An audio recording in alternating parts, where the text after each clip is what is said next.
Hello दोस्तों, आपका स्वागत है आपके अपने ही चैनल में जिसका नाम है एंट्री ऐप।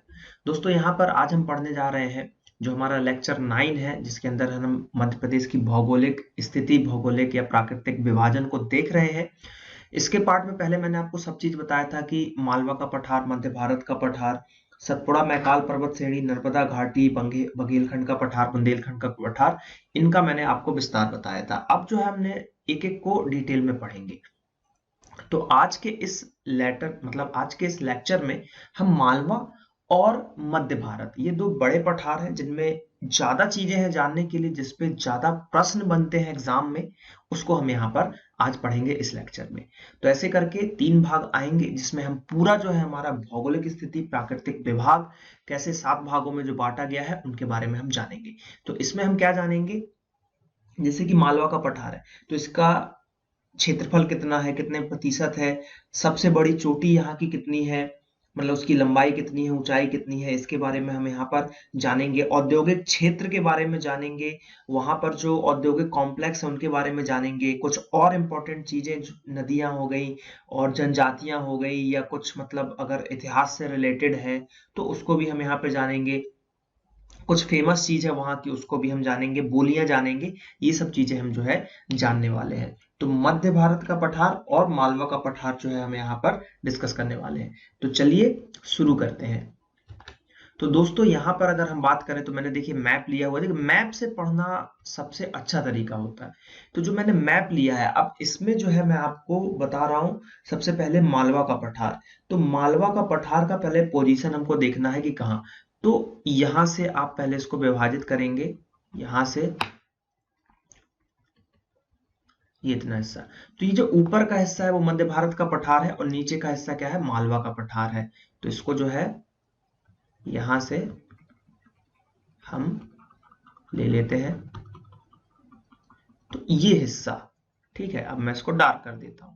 जो ये वाला हिस्सा है अपना, ठीक है, कौन सा, ये जो व्हाइट लाइन के अंदर अंदर का जो हिस्सा है, इस वाले हिस्से की मैं यहां पर बात कर रहा हूं। तो ये वाला हिस्सा अपना कौन सा है, ये वाला हिस्सा है मालवा का पठार। क्या है, मालवा का पठार। और ये वाला जो हिस्सा है वो क्या है, ये पूरा हिस्सा ये है मध्य भारत का पठार। मध्य भारत का पठार। तो मालवा का पठार सबसे पहले तो जान लेते हैं कि ये कितने क्षेत्रफल है। देखिए सबसे बड़ा है हमारा, लगभग 28, 28.5%, 28.62% में जो है ये फैला हुआ है। हमारे मध्य प्रदेश का हिस्सा इसने कवर करके रखा है। तो जो मध्य प्रदेश का कुल हिस्सा कवर किया है इसने, कितना किया है, 28.62%। अब किलोमीटर की बात कर लें, वर्ग किलोमीटर में बात कर लें, तो इसको याद रखना है 88,222। ये है इसका क्षेत्रफल वर्ग किलोमीटर में, 88,222 वर्ग किलोमीटर। अब एक चीज इंपॉर्टेंट है यहाँ की, जो ये पर्वत का निशान है, ये जो मैंने बनाया, और ये जो है सबसे ऊंची चोटी, इससे हम इसको दर्शाएंगे। तो सबसे ऊंची ऊंची चोटी जो है यहाँ की, वो है सिंगार की चोटी। कौन सी है, सिंगार, सिंगार की चोटी। तो अगर क्वेश्चन आ जाता है कि मालवा के पठार का शीर्ष मतलब सबसे ऊंची चोटी कौन सी है, तो वो है यहाँ पर सिंगार की चोटी, जो कि कहां पर है, महू के दक्षिणी भाग में यहाँ पर स्थित है। महू के दक्षिणी भाग में स्थित है। इसकी ऊंचाई की बात करें तो 881 मीटर यहाँ पे देखने को मिलेगा, और 854 मीटर जाना पाव पहाड़ी है। ठीक है, जहां से जो है चंबल नदी का उद्गम स्थल बोला गया है। तो ये इंपॉर्टेंट चीज है जो इसके अंदर लिखा है, ये बहुत हाईलाइटेड चीज है, मतलब इस पे क्वेश्चन बनते हैं। इससे भी क्वेश्चन यहाँ पर बन चुका है यहाँ पर, ठीक है आपका, इससे भी क्वेश्चन यहाँ पर बन चुका है। ये उतना नहीं पूछा गया लेकिन कुछ एग्जामों में पूछा जा चुका। सिंगार की चोटी कई बार एग्जामों में पूछा गया और उसकी ऊंचाई भी यहाँ पर पूछी गई है। ठीक है, तो इसके अंदर जो भी चीज मैं लिख रहा हूं तो वो वेरी आईएमपी है, वेरी आईएमपी। और इसके बाहर लिख रहा हूं तो वो भी आईएमपी है, या हमको उन सब चीजों की जानकारी यहां पर लेना है। तो मालवा का पठार 28.62% है। 88,222 वर्ग किलोमीटर। सिंगार की चोटी सबसे ऊंची चोटी और उसकी ऊंचाई है 881 मीटर। ठीक है, अब अगर हम यहां पर बात करें कि कैसे बना, कौन सी मिट्टी पाई जाती है, इनके बारे में थोड़ी सी हम जानकारी ले लेते हैं। तो मेनली जो ये पठार है, पहला पॉइंट कि ये पठार का निर्माण कैसे हुआ है, तो इन पठारों का जो निर्माण हुआ है वो हुआ है बेसाल्ट चट्टानों के क्षरण से। किससे? बेसाल्ट चट्टानों। बेसाल्ट जो चट्टाने हैं, तो बेसाल्ट चट्टानों के क्षरण से, बेसाल्ट चट्टानों के क्षरण से जो है इनका यहां पर निर्माण हुआ है। अब कैसे हुआ? बेसाल्ट चट्टानों का अपर्दन हुआ, जो मृदा अपर्दन हमने पढ़ा, तो बेसाल्ट चट्टानों का अपर्दन हुआ और उससे जो है पूरे पठार में यहाँ पे कौन सी मिट्टी पाई जाती है? काला है, यहाँ पे काली मिट्टी पाई जाती है। तो बेसाल्ट चट्टानों का जब अपर्दन हुआ तो इससे क्या हुआ? काली मिट्टी का निर्माण हुआ, काली मिट्टी का निर्माण हो गया। तो काली मिट्टी का निर्माण हुआ, तो मेनली अगर पूछा जाए कि मालवा का पठार का जो भाग है वहां पर कौन सी मिट्टी पाई जाती है, तो काली मिट्टी पाई जाती है। और काली मिट्टी के साथ साथ एक मिट्टी का थोड़ा बहुत अंश मिलता है, वो है लेटेराइट मिट्टी। कौन सी? लेटेराइट मिट्टी। थोड़ा सा भाग है, ज्यादा नहीं है। लेटेराइट मिट्टी आपको अधिकतर जो है इस वाले भाग में देखने को मिल जाएगा, यहाँ वाले एरिया में आपको लेटेराइट मिट्टी ज्यादा देखने को मिलेगी। तो यहां पर भी आपको थोड़ा सा देखने को भाग मिल जाएगा। अब इसकी जलवायु के बारे में बात कर लेते हैं। अगर इसकी हम जलवायु के बारे में थोड़ी सी बात करें तो समशीतोष्ण जलवायु है यहाँ की। कौन सी है? समशीतोष्ण,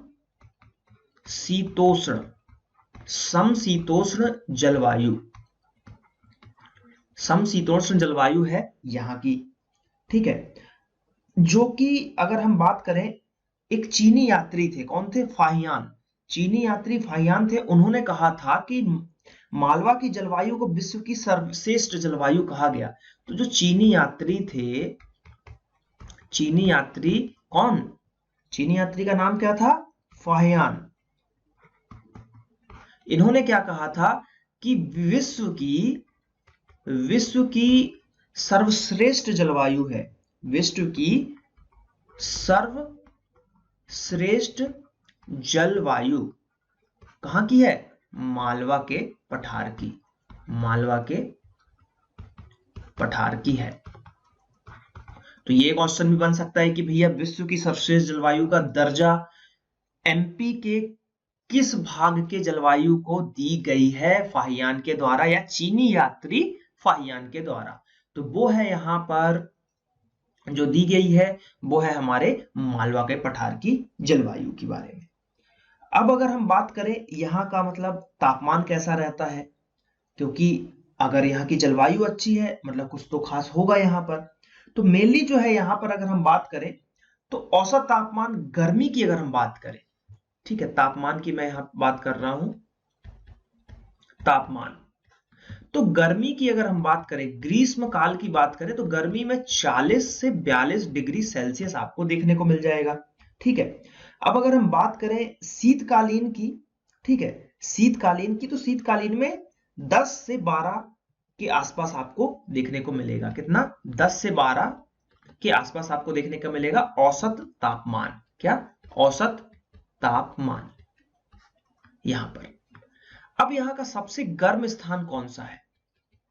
सबसे गर्म स्थान, तो सबसे गर्म स्थान जो है वो है गंजवा सौदा विदिशा के पास। कौन सा? गंजवा सौदा, कहां पर? विदिशा, विदिशा के पास आपको देखने को मिलेगा। तो ये भी है मालवा के पठार का ही भाग है। अब अगर हम बात करें मालवा का पठार, तो यहां से मैंने आपको बताया था कि यहां से एक हमारा रेखा गुजरती है जो कि है 23.5 डिग्री, जिसको क्या बोलते हैं हम? कर्क रेखा बोलते हैं। क्या बोलते हैं? तो कर्क रेखा जो है इसके मध्य से गुजरती है। तो ये एक इंपॉर्टेंट पॉइंट है कि कर्क रेखा कहां से गुजरती है। तो कर्क रेखा जो है मालवा के पठार से, मालवा के पठार से मध्य में, मध्य से होकर गुजरती है, मध्य से होकर गुजरती है। तो ये पॉइंट भी आपको जो है थोड़ा सा याद रखना है कि भाई कहां से गुजर रही है, तो मध्य से होकर गुजर रही है। तो ये कुछ इंपॉर्टेंट पॉइंट हो गए।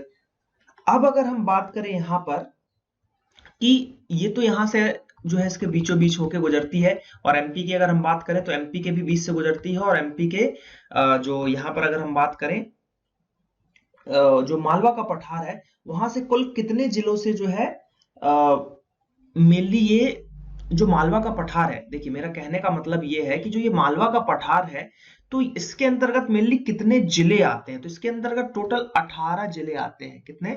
18 जिले टोटल आते हैं मालवा के पठार के अंतर्गत। ठीक है, और ये बीचों बीच से जो गुजरती है कौन सी हमारी कर्क रेखा, ये आपको थोड़ा सा याद रखना है।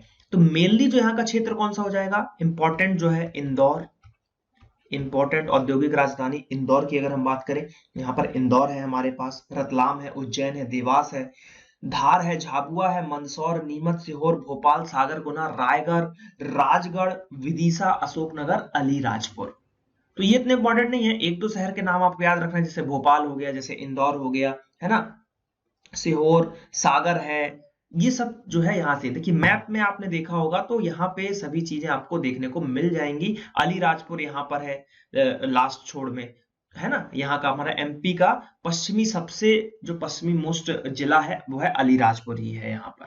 तो ये मालवा का पठार है। अभी और कुछ इसके बारे में हम जानते हैं, बहुत सारी चीजें हैं यहाँ पर हमको मालवा के पठार के बारे में जो अभी जाननी है। ठीक है, चोटी की अगर हम बात करें यहाँ पर पर्वत पठार में, तो ऊंची चोटी, सबसे ऊंची चोटी मैंने क्या बताई, सिंगार की चोटी। क्या बताई? सिंगार की चोटी।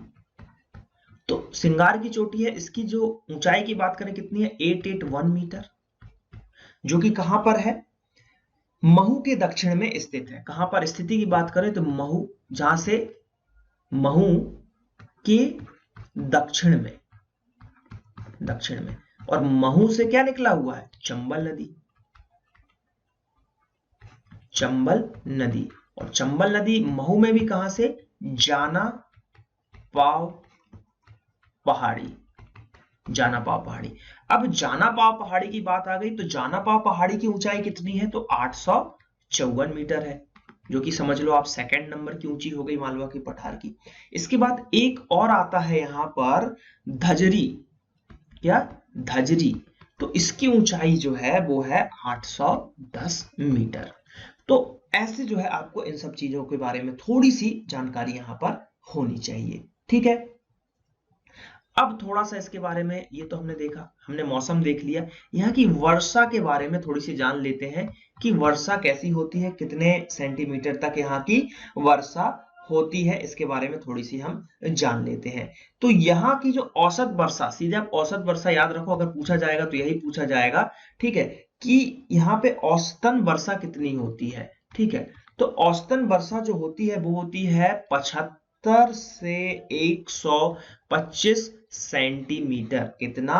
75 से 125 सेंटीमीटर यहाँ पर औसत वर्षा होती है। ओके, अब अगर हम बात करें तो एमपी में, अगर पूरे एमपी में ही आप वन की बात करोगे तो आपको क्या मिलेगा, साल सागौन, साल सागौन के पेड़ ज्यादा मिलेंगे। तो मालवा का जो पठार है, मालवा का पठार है जो, वहां पर भी आपको क्या मिलेगा, साल के पेड़ मिल जाएंगे, सागौन के पेड़ मिल जाएंगे। तो ये सभी पेड़ जो है आपको यहाँ पर मिल जाएंगे। तेंदुपत्ता भी आपको यहाँ पे मिल जाएगा। तेंदुपत्ता क्या है, तेंदुपत्ता।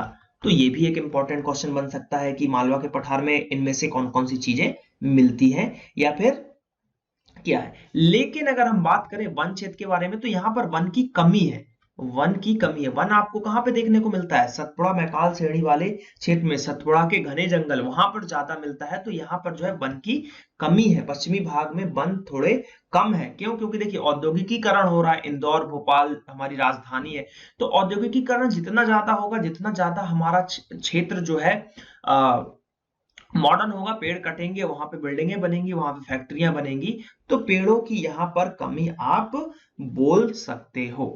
ठीक है, अब हम थोड़ा सा एक इंपॉर्टेंट यहां से एक दो क्वेश्चन बन जाते हैं, वो हम बात कर लेते हैं। प्रमुख औद्योगिक क्षेत्र, प्रमुख औद्योगिक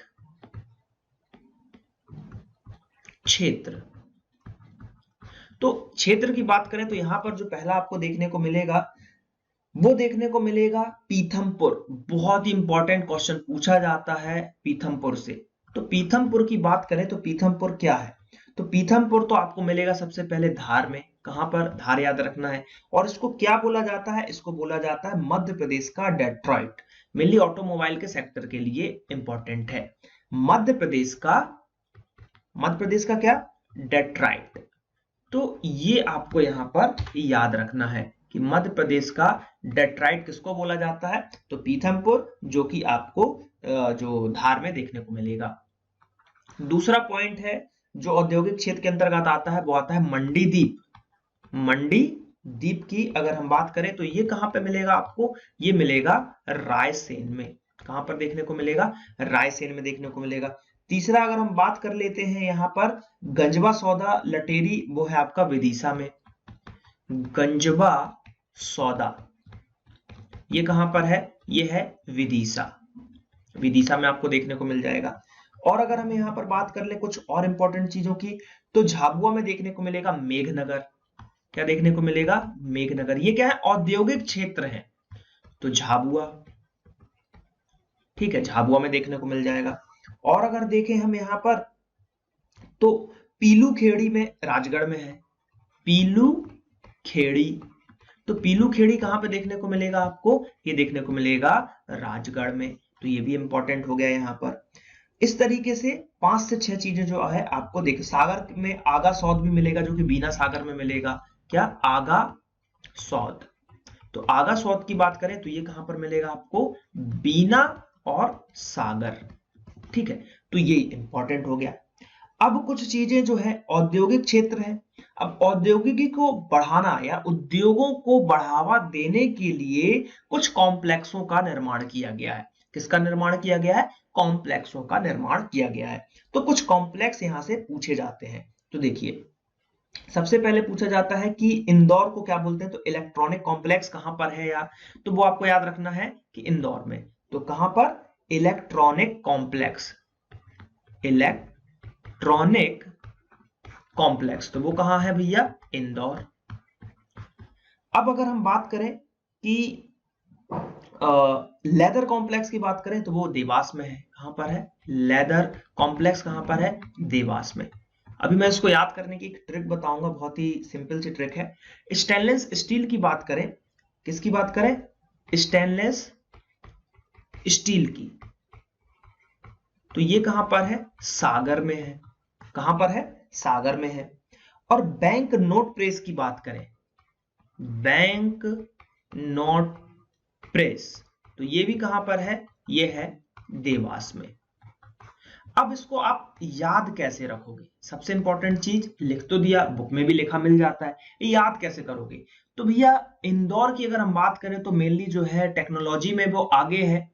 हर चीजों में यहाँ पर वो आगे देखने को मिलेगा। तो इलेक्ट्रॉनिक चीज वहां पर ज्यादा होंगी, कंप्यूटर ज्यादा होंगे, सभी चीज ज्यादा होंगी। तो इलेक्ट्रॉनिक जो है इंदौर आप लगा सकते हो कि ई से इलेक्ट्रॉनिक, ई से इंदौर।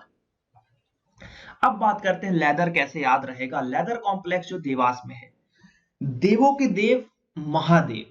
कौन? देवों के देव महादेव की अगर बात करें तो जैसा कि हमने देखा है हमेशा टीवी में, फोटो में, कि वो हिमालय पे बैठते हैं।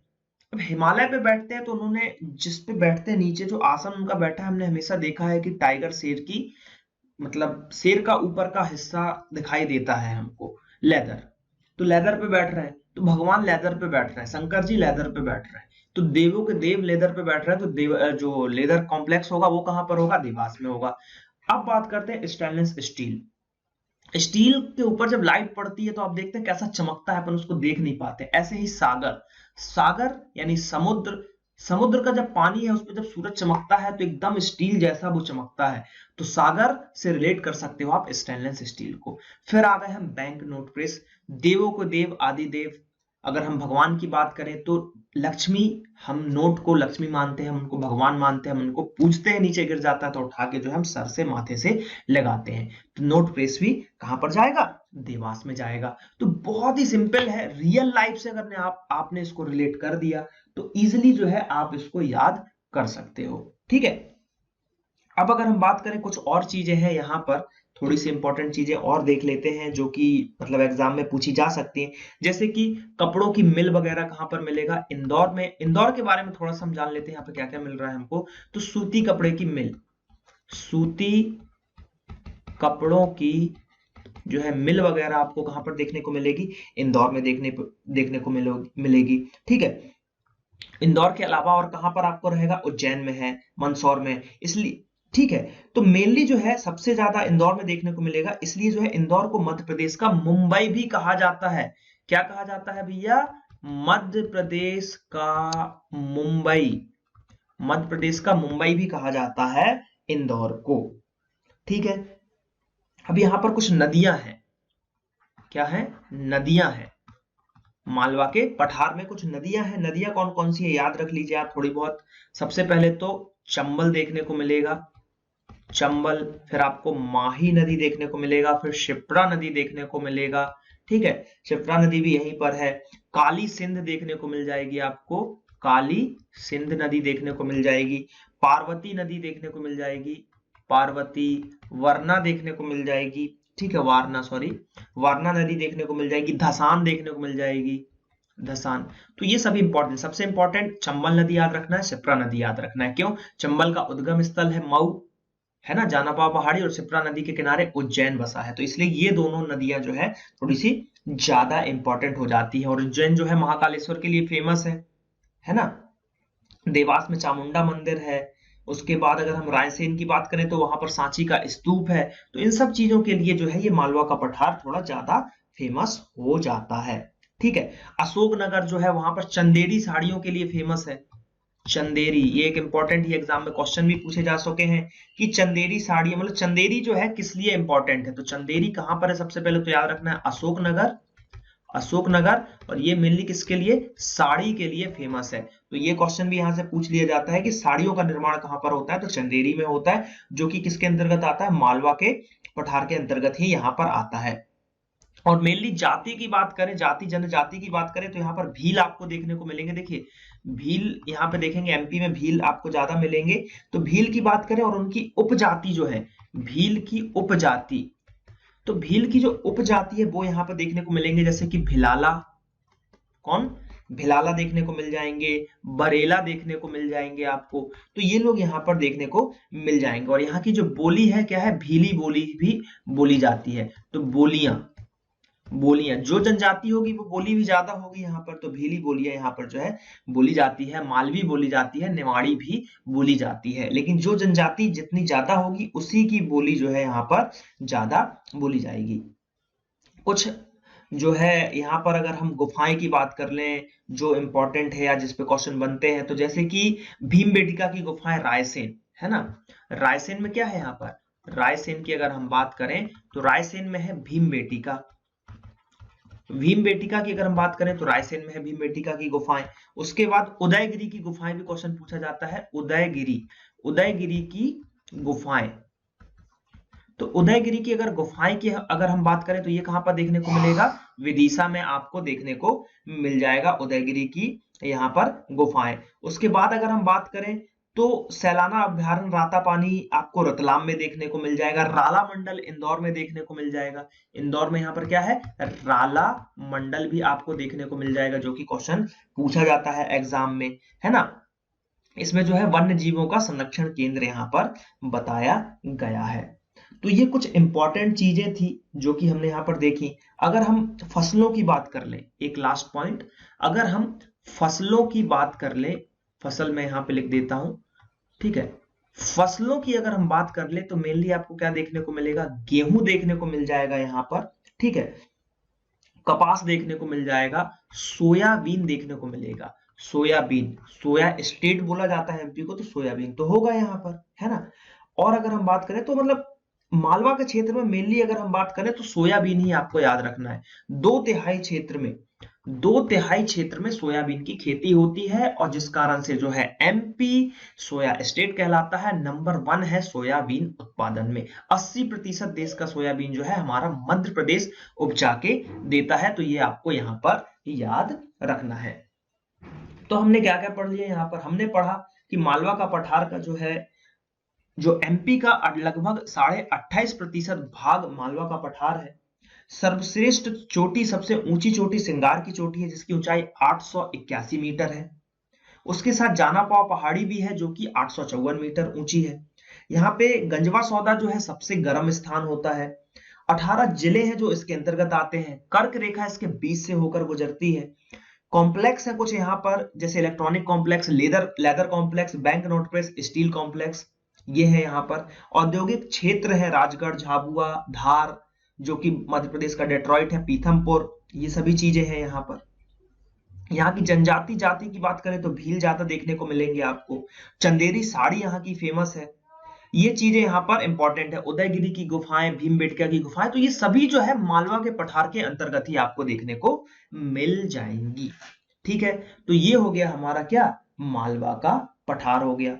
चलिए आगे बढ़ते हैं। अब हम यहाँ पर मध्य भारत के पठार पे, मालवा का पठार खत्म हो गया, अब हम पढ़ रहे हैं मध्य भारत का पठार। तो चलिए देखते हैं मध्य भारत का पठार।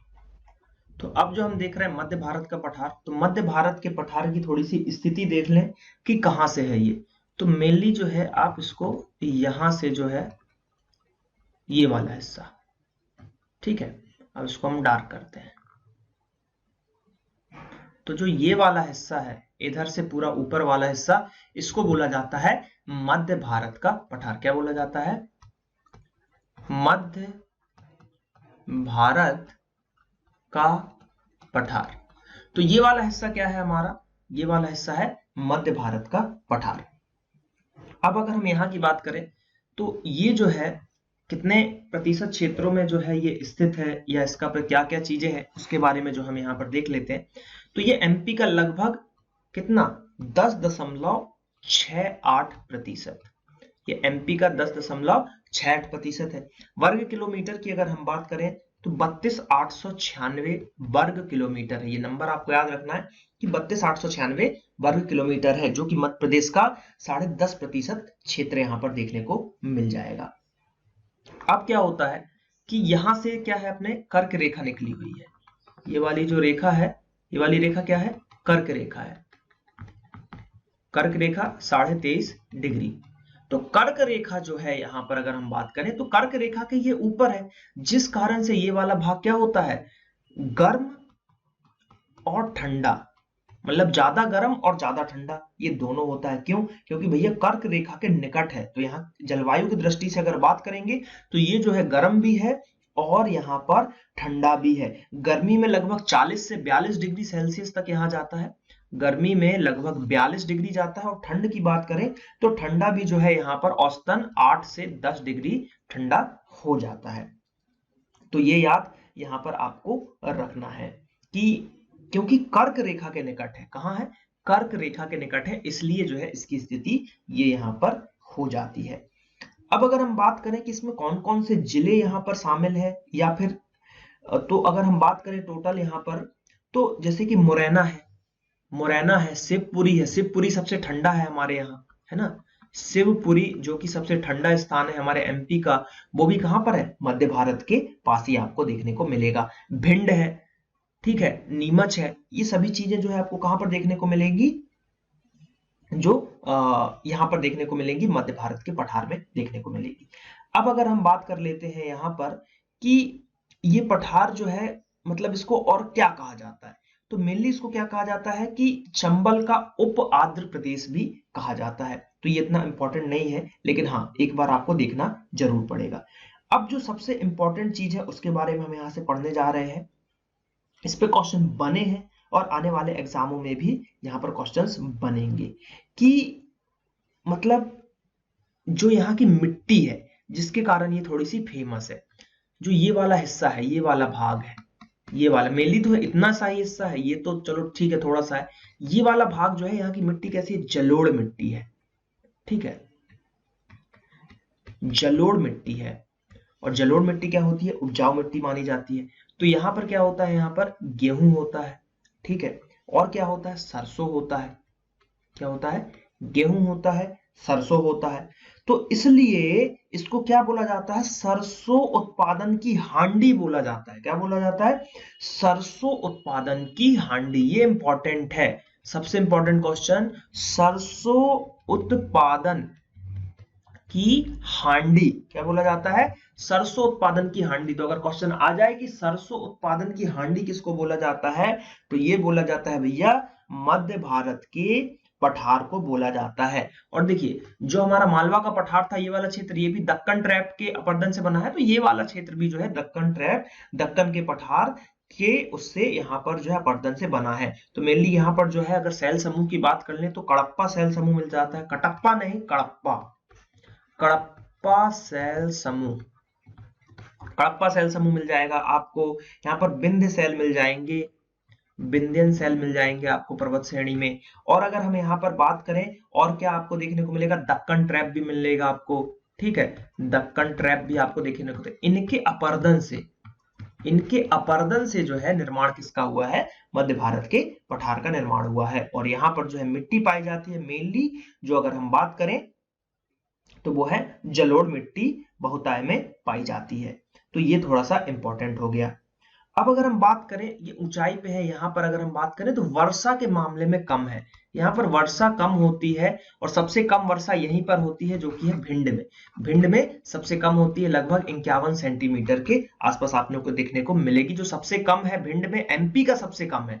और औसतन वर्षा की अगर बात करोगे तो 57 से लेके आपको 75 सेंटीमीटर तक देखने को मिल जाएगा। ये औसत है, लेकिन सबसे कम जो भिंड में होती है 51 सेंटीमीटर। तो ये क्वेश्चन पूछा जाता है कि एमपी में सबसे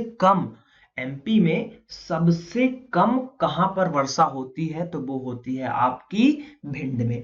तो ये चीजें जो है आपको थोड़ी सी याद रखनी है। अब थोड़ा आगे चलते हैं, नदियों के बारे में थोड़ा सा हम जानते हैं कि यहाँ की नदियां यहाँ पे कौन सी हैं जो इंपॉर्टेंट है। तो नदियां यहाँ भी देखिए, चंबल नदी आपको देखने को मिलेगी, चंबल नदी इंपॉर्टेंट है। सिंध मिलेगी, सिंध नदी देखने को मिलेगी। पार्वती नदी भी आपको यहाँ पे देखने को मिलेगी। बेतवा और कूनो, बेतवा नदी और कूनो नदी भी आपको यहाँ पर देखने को मिलेगी, जो कि इंपॉर्टेंट हो जाती है मालवा के, सॉरी, मध्य भारत के पठार के लिए।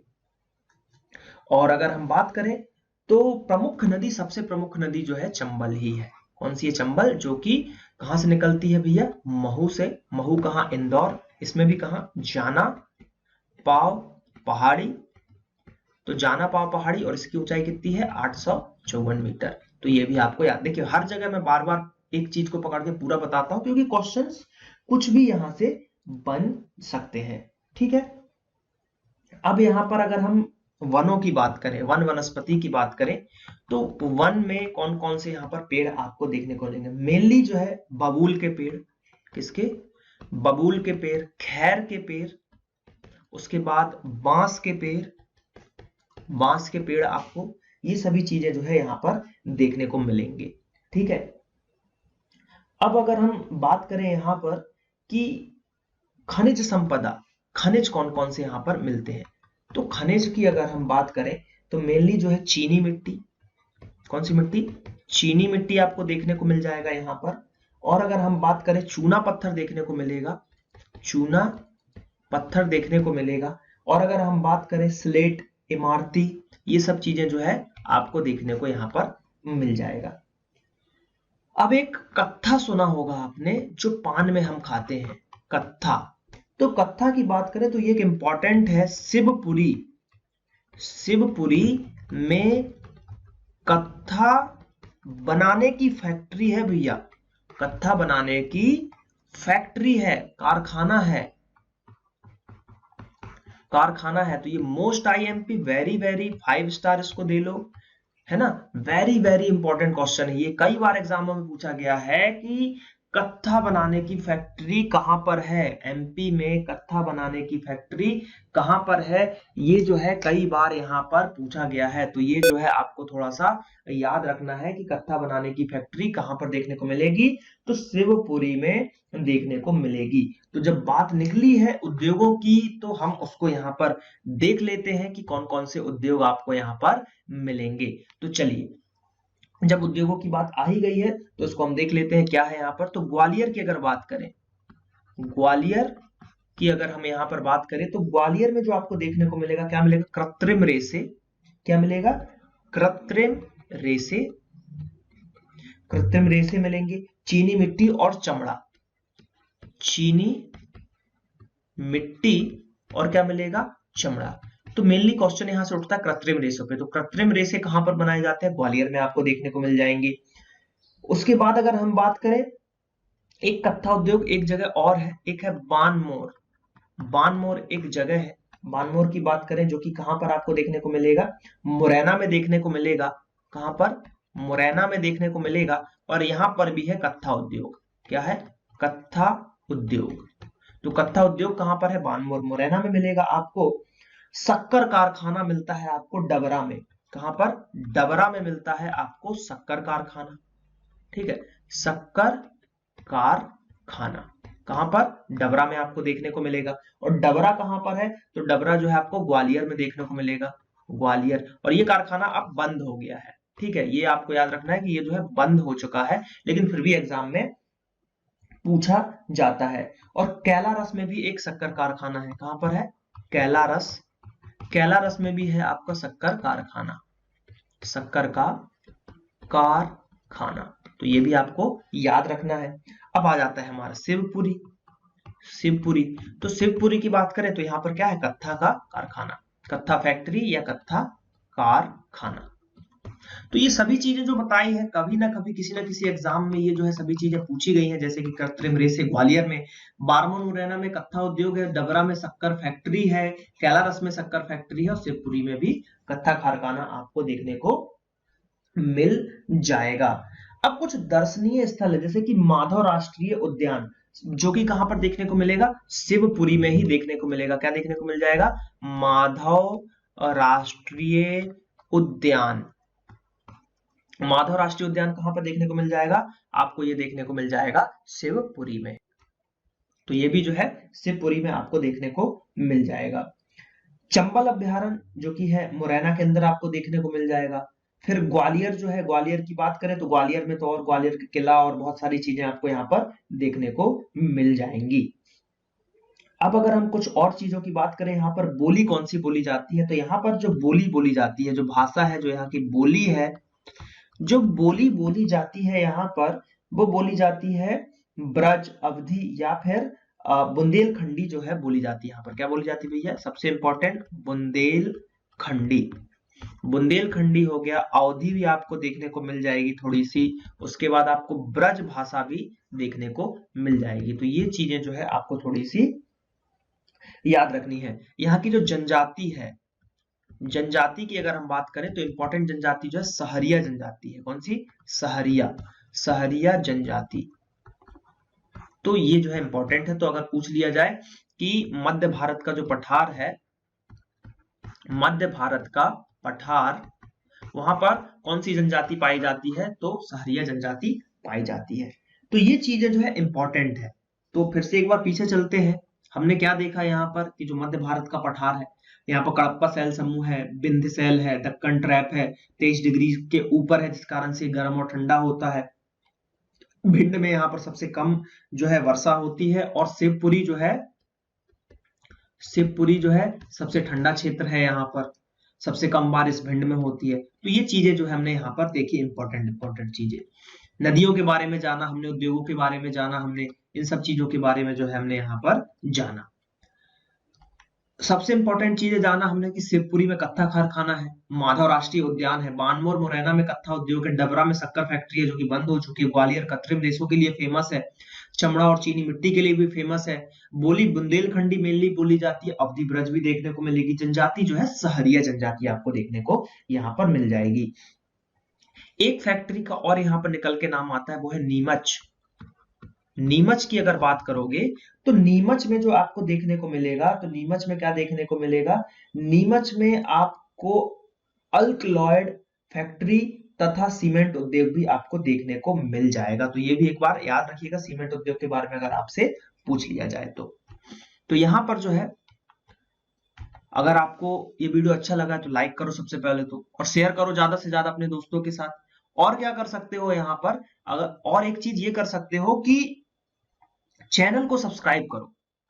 3 बजे डेली आपको ये एक डिटेल वीडियो मिलता है। शाम को 6 बजे मैं जो है एमपी पुलिस के लिए यहाँ पर जो है प्रीवियस ईयर पेपर को सॉल्व करा रहा हूँ। जैसा कि एमपी पीएससी का जो एमपी पीएससी का नोटिफिकेशन आ चुका है, पुलिस का भी आ चुका है, जो कि 8 तारीख से फॉर्म यहाँ पर भरे जाने थे, लेकिन अब जो है यहाँ पर नहीं भरे जा रहे हैं, अभी स्थगित हो गया है। तो जैसे ही उसका होगा, लेकिन पेपर जो है आपको मार्च अप्रैल में ही देखने को मिल जाएंगे। तो तैयारी जारी रखें। क्या है, फॉर्म तो 10 दिन में भरे जाएंगे, वो एग्जाम के 10 दिन पहले भी आपसे फॉर्म भरवा लेंगे, लेकिन तैयारी आपको अभी से करनी है। तो सब्सक्राइब कर लो हमारे चैनल को। डिस्क्रिप्शन में आपको ऐप की लिंक दी गई है, तो ऐप को भी डाउनलोड कर लो और उस पर भी क्विज वगैरह आप दे सकते हो। तो चलिए मिलते हैं अगले वीडियो में। Thank you. जय हिंद, जय भारत।